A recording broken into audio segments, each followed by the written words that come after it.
Hello everyone, আশা করি সবাই ভালো আছেন। আমরা অনেকদিন পরে আজকে একটা নতুন ভিডিও নিয়ে এসেছি। আমাদের আজকের টপিক হচ্ছে গত 5ই আগস্ট বাংলাদেশে আসলে কি হয়েছে, বিপ্লব নাকি গণ অভ্যুত্থান। কারণ আপনারা যখন স্টুডেন্টদের যে একটা উইং আছে, জাতীয় নাগরিক কমিটি আর বৈষম্য বিরোধী ছাত্র আন্দোলন, এদের মুখে যখন আপনারা 5ই আগস্টের কথা শুনবেন, তখন এরা নর্মালি এটাকে বিপ্লব বলে। তারপরে তাদের সাথে যে সহযোদ্ধা ছিল তাদের বলে কমরেড।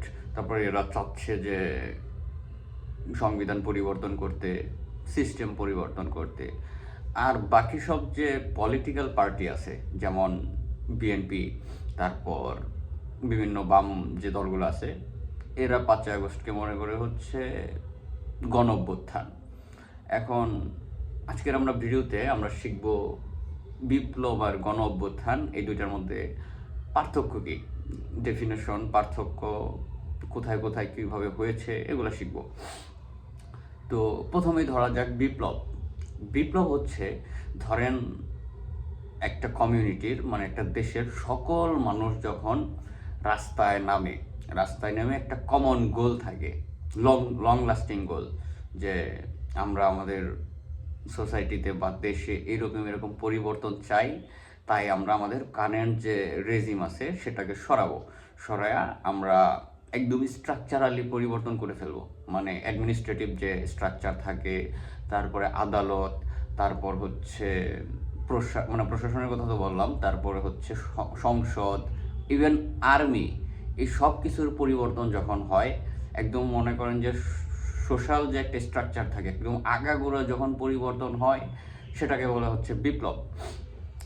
এখন বিপ্লব হইতে গেলে কালেকটিভ একটা গোল থাকে, লং লাস্টিং, যে আমরা আমাদের সমাজে এই রকম পরিবর্তন চাই প্রত্যেকটা স্টেজে। তারপরে হচ্ছে বিপ্লবে লিডারশিপ থাকে, আপনি একজন বা একটা পার্টির লিডারশিপে আপনারা এই বিপ্লবটা করবেন।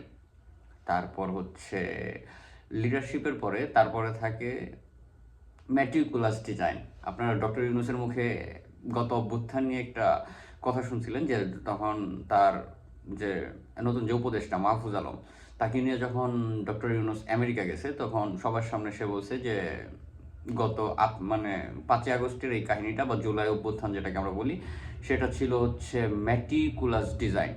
এখন এই ম্যাটিকুলাস ডিজাইনটা আসলে বিপ্লবে থাকে, গণ অভ্যুত্থানে থাকে না। আর যখন একটা লিডার বা পার্টি ফুল প্ল্যানিং করে এই কাজটা করে, তখনই সেটা হয় হচ্ছে বিপ্লব। আর বিপ্লবের মধ্যে সোশ্যাল ইনজাস্টিস যে আছে, মানে আপনি ধর্ম বর্ণ সব নির্বিশেষে সবার জন্য একটা ইনক্লুসিভ দেশ, তারপরে কারো অধিকার আপনি খর্ব করবেন না, সবাইকে সমান অধিকার দিবেন, সে বাঙালি হোক, বিহারি হোক, ধর্ম বর্ণ নির্বিশেষে যাই হোক, তার জন্য আপনার সোশ্যাল জাস্টিসটা সেম হবে।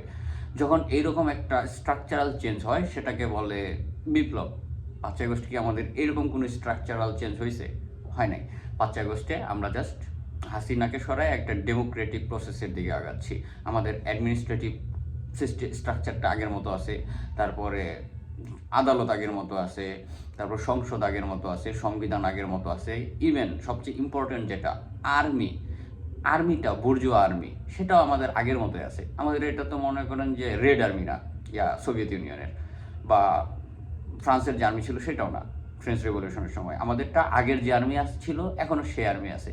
তো আমরা তো আমাদের অভ্যুত্থান 5ই আগস্টের পরে কোনো কিছু চেঞ্জ করি নাই, আমরা আগে যা ছিল এখনও তাই আছি। তো এটাকে কোনোভাবেই বিপ্লব বলা যায় না। এখন আমরা গণ অভ্যুত্থান নিয়ে দেখি। দেখেন, গণ অভ্যুত্থান যেটা হয় সেটা হচ্ছে কোনো একটা কারণে সবার মনে একটা ক্ষোভ থাকে, সেই ক্ষোভটা ধুম করে ফেটে ওঠে, যে আমরা এই সরকার আমাদের নির্যাতন করছে, এই করছে সেই করছে। এর জন্য একটা ক্ষোভের কারণে সব মানুষ একটা শর্ট টার্ম কালেকটিভ গোলের কারণে সব একত্রিত হয়ে যায়।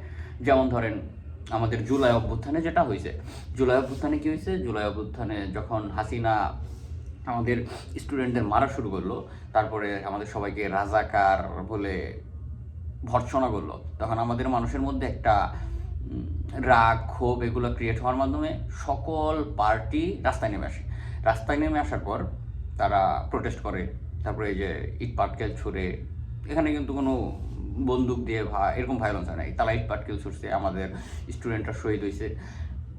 সো এই যে একটা কোনো গোল ছাড়া কেবল সরকারের নামানো, আগের স্ট্রাকচার পরিবর্তন না করে আগের স্ট্রাকচারে থাকা, জাস্ট এই স্বৈর শাসককে সরানো, এইটাকে বলে হচ্ছে গণ অভ্যুত্থান। যখন সকল মানুষ নেমে আসে কিন্তু কালেকটিভ কোনো গোল থাকে না একটা ছাড়া, যে খালি সরকারে নামাবো, কোনো স্ট্রাকচার আমরা চেঞ্জ করবো না, এটাকে বলে হচ্ছে গণ অভ্যুত্থান।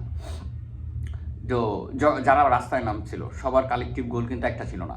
যেমন স্টুডেন্টদের একটা কালেকটিভ গোল ছিল, বিএনপির আর একটা গোল ছিল, কমিউনিস্ট পার্টির একটা গোল ছিল, জামাত এর একটা গোল ছিল, তারপরে যে মাদ্রাসার যে হুজুররা নাম ছিল তাদের একটা গোল ছিল।